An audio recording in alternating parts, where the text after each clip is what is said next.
चलिए, आज इतिहास के एक ऐसे पन्ने को पलटते हैं जिस पर अक्सर उतनी बात नहीं होती। ये कहानी है उस एक चुनाव की जिसने आज़ाद भारत की दिशा और दशा दोनों हमेशा के लिए बदल दी। ये सवाल ना अक्सर उठता है, पर क्या इस लेबल में, इस इल्जाम में कोई सच्चाई है भी? आइए, इस पूरी पड़ताल में हम इसी ऐतिहासिक चुनाव की तह तक जाते हैं और समझते हैं कि आखिर उस दिन हुआ क्या था। तो चलिए थोड़ा गहराई में चलते हैं। बात हो रही है 1946 के कांग्रेस अध्यक्ष चुनाव की। अब ये कोई मामूली पार्टी इलेक्शन नहीं था, ये दरअसल भारत के भविष्य का चुनाव था।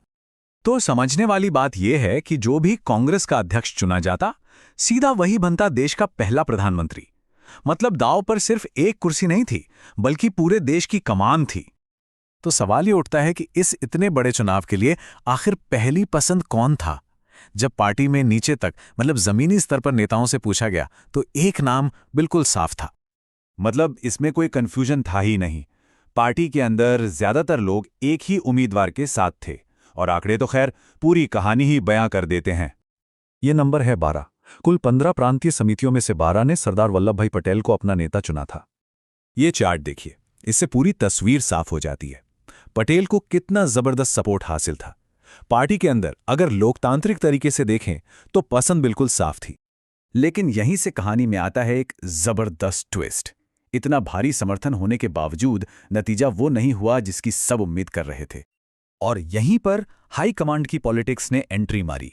कहा जाता है और कई वरिष्ठ नेताओं ने लिखा भी है कि जवाहरलाल नेहरू ने यह साफ कर दिया था कि वो दूसरे नंबर की भूमिका के लिए तैयार नहीं हैं। तो ये सब अचानक बदला कैसे?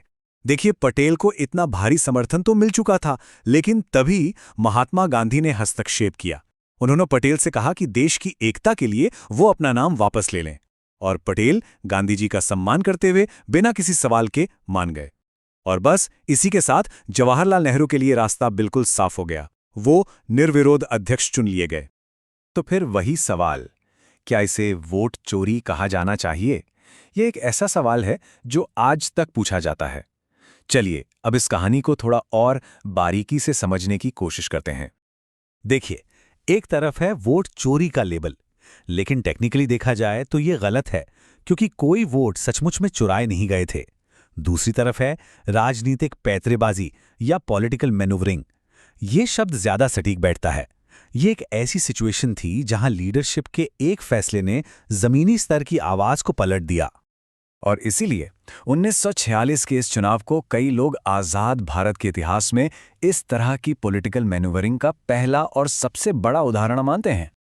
तो इस एक फैसले का देश पर असर क्या हुआ, और वो बड़ा सवाल कि अगर प्रधानमंत्री पटेल होते तो क्या होता?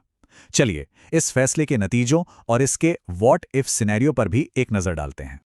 दोनों ही बहुत बड़े लीडर थे, लेकिन दोनों की प्राथमिकताएं, उनका फोकस काफी अलग था।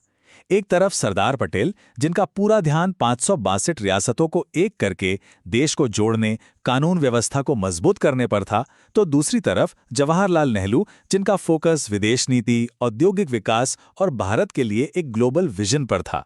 दोनों की अपनी अपनी सोच थी और दोनों ही उस वक्त जरूरी थीं। और यही बात इस कहानी को इतनी जरूरी बना देती है। 1946 में लिया गया ये एक फैसला आने वाले कई दशकों के लिए भारत का रास्ता तय कर गया। इतिहास ऐसे ही तो बनता है, कुछ अहम फैसलों से, कुछ निर्णायक पलों से। तो आखिर में ये हमें एक बहुत बड़े सवाल के साथ छोड़ जाता है। क्या इतिहास वो है जो जनता चुनती है, या वो जो उनके नेता तय करते हैं? ये कहानी हमें याद दिलाती है कि भारत का इतिहास सिर्फ तारीखों और घटनाओं का लेखा जोखा नहीं है। ये फैसलों, शख्सियतों और उस वक्त के हालात से मिलकर बना है।